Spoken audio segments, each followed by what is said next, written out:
Hello. Hello জি, সালাম আলাইকুম। আমি ইনু বলছিলাম। হ্যালো। হ্যাঁ বলেন। জি। না, আমি তো পরিস্থিতি অনুযায়ী একটু উদ্বেগের ভিতরে ছিলাম। তো আমি মনে করি যে সিদ্ধান্তটা খুব সঠিক হয়েছে আর কি। তো তো আমি যেটা বলতে চাচ্ছিলাম যে কারফিউটা একটু কঠোর কারফিউ আর কি ভাবে। তো সারা ঢাকা শহরে যদি মাইক নামায় দিত প্রশাসন থেকে কারফিউ কি করা উচিত না একটু দম দিয়ে, তাহলে একটু সুবিধা হতো আমার মনে হয়। আমি হোম মিনিস্টারকে বলছি এখনই জি। সব জায়গায় মাইকিং করার জন্য। যে আমাদের 3 নম্বরে তো আক্রমণের প্রায় 4 জন আহত। আর জেলায় জেলায় ডিসি অফিস, ওগুলো সব তারপরে পেয়েছি আমি। DC office, SP office, Awami লীগের বাড়ি, আওয়ামী লীগ অফিস, এগুলো প্রত্যেকটা লিস্টে আমি পেয়েছি, কিন্তু আমি জি। আর এখন ঢাকায় আসবে। আচ্ছা, তো এখন আমার কথা হচ্ছে যে মানে কারফিউটা মানে এমন হবে যে ঘর থেকে বেরোলেই অ্যারেস্ট করবে, গুলি হবে না। এটা আপনার আমার ভিতরে গুলি নাই, কিন্তু সেনাবাহিনীর ভাবটা এমন হবে কঠোর, মানে কঠোর একেবারে। আজকে আমি সত্যি কথা বলতে কি বলি আপনাকে, জি। আমি আমাদের একটা কমিটি আছে, তো কমিটি মিটিং করছিলাম। করার আগেই আমি ডিসি আমরা মানে তিন বাহিনী প্রধানের সাথে বসছিলাম। ওটা দেখছি। বললাম যে একটু সিচুয়েশন যেন একটু ভালো হচ্ছে, তাহলে আস্তে আস্তে আর্মি যেসব জেলা শান্ত আছে ওখান থেকে উঠে ফেলো, আর এখানে আস্তে আস্তে গ্র্যাজুয়ালি তুলে ফেলো। হ্যাঁ, এই ডিসিশনটা দিয়ে দিচ্ছি। আচ্ছা। মানুষ একটু ইয়ে থাকুক। ও মা, আচ্ছা, ওইখানে বসা অবস্থায় শুনলাম যে শুরু হয়ে গেছে।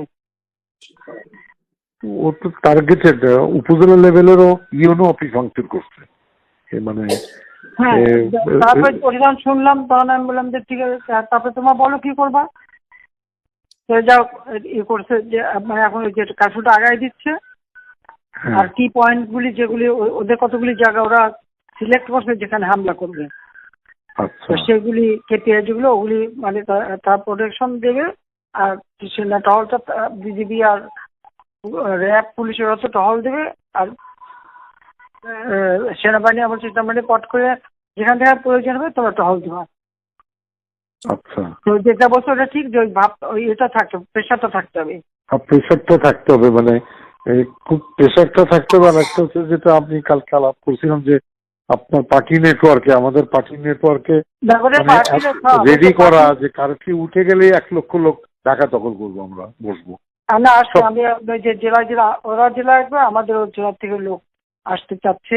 আমরা ঠিক আছে আসুন। হ্যাঁ, এটা আমার দরকার, আমি মনে করি এটা কারেক্ট। আসুন, আসুন যেখান থেকে। আমি কালকে বলছিলাম মাননীয় প্রধানমন্ত্রী যে শহীদ মিনার, শাহবাগ চত্বর, বিশ্ববিদ্যালয়ের পাশে, প্রেস ক্লাবের সামনে, আমাদের নিয়ে নিতে হবে। হ্যাঁ, এটা আমরা নিব, আমরা বলবো। এবং কারফিউ যেদিন রিল্যাক্স হবে সেই দিনই মিছিলের নগরী হয়ে যাবে একেবারে।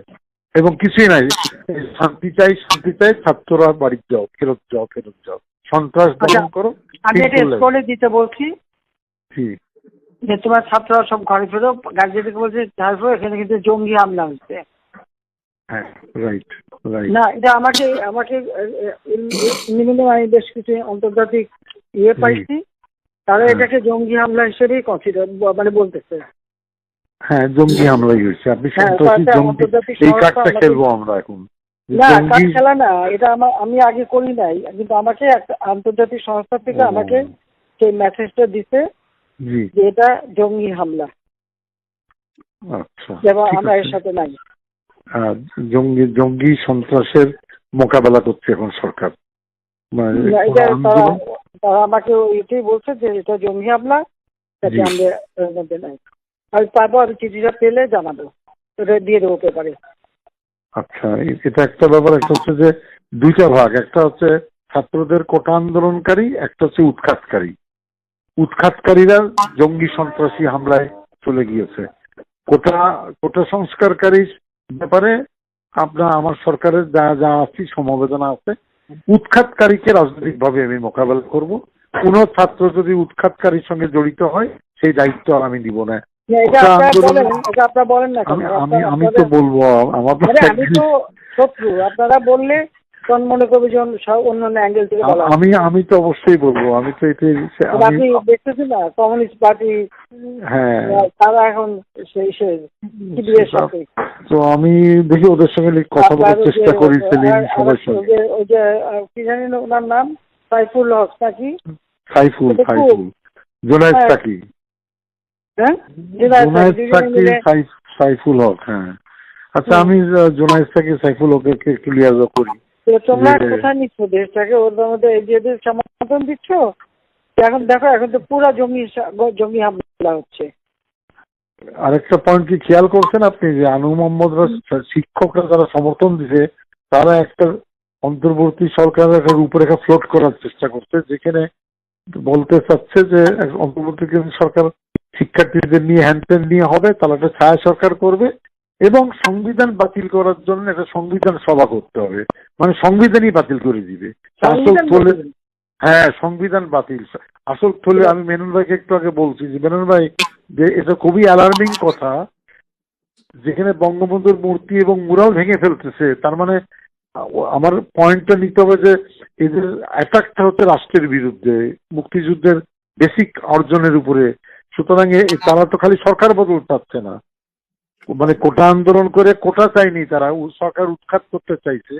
আর এক দফার আন্দোলনের মানে তারা হচ্ছে সরকারের মানে রাষ্ট্রের বেসিক সংবিধান উড়াই দিতে চাচ্ছে তারা। তার মানে এই জায়গাটায় পলিটিক্সটা অ্যাটাক করতে হবে, আমাকে দাঁড় করাইতে হবে। ওই যে 75 এর পরে করছিল ইসলামিক রাষ্ট্র সেটা এক্স্যাক্টলি ওইটাই আবার এক্স্যাক্টলি। তো এখন আপনি কি অ্যাড্রেস করবেন এটা ছোটখাটো অল্প 5-10 মিনিটের না আগে আরো একদিন পরে? আজকে দিনটা যাক দেখি, আজকে দিনটা যাক। তাহলে আমি পয়েন্টগুলোর সাথে আপনাকে আমি আমার বিবেচনা যেগুলো আছে দিবনি আপনাকে। আর আমি বলি যে কারফিউটা বডি ল্যাঙ্গুয়েজে খুব কঠোর হবে, যে ঘর থেকে বাড়ালেই অ্যারেস্ট, বলি না মানে অ্যারেস্ট করে প্রেসে আসবে, মানে টেলিভিশনে যে শান্তিনিকেতন থেকে 30 জন অ্যারেস্ট হয়েছে জেলে পাঠানো হয়েছে, কিন্তু জেলে পাঠাবো না, থানায় রাখবো, 10 ঘন্টা পরে ছেড়ে দিবেন আর কি, বুঝলেন না? গরিব মানুষই তো। কিন্তু প্রোপাগান্ডাটা হবে ঘর থেকে বাড়ালেই মানে গুলি হবে, গুলি শব্দ বলবো না, আইনানুগ ব্যবস্থা নেবে কঠোর, কেউ ঘরের বাইরে বাড়াবে না, মানে রিল্যাক্স কারফিউ না আর কি। আর আপনার অফিসের মানে বাসার চারপাশে একটু মানে এই মানিক মিয়া এভিনিউ এখান থেকে প্রোটেকশন বাড়ান একটু, এটা রিকোয়েস্ট আমার। না ওইটা না, ওরা যে মানে ঢাকা চলো বলছে, গণভবন আক্রমণ করবে এগুলা বলছে আর কি, গণভবন। তা ঠিক আছে, এটা আল্লাহ ভরসা আর কি। আমি আমার কথা হচ্ছে যে আমাদের পরে যে মানে জনতার ঢাকা এইটা প্রমাণ করার জন্য হোমওয়ার্কটাই আজকে মানে 24 ঘন্টা করে ফেলতে হবে। এভরি ওয়ার্ডের থেকে 2000 লোক রেডি করতে হবে, এভরি ওয়ার্ডের কাউন্সিলর 2000 রেডি করতে হবে। এবং জেলাগুলোতেও আমি যেভাবে আমার যত নেটওয়ার্ক আছে আমি বলছি যে কারফিউ উঠবে, সাথে সাথে মিছিল বাড়াবে। কুষ্টিয়া শহরে 3000 লোকের, 5000 লোকের, রংপুর শহরে, ময়মনসিংহ শহরে, মানে শান্তি চাই, সংঘাত চাই না, শান্তি চাই, শান্তি চাই, ছাত্ররা করে ফেরত যাও, এই মিছিল দখল করে নিতে হবে একেবারে। ঠিক আছে।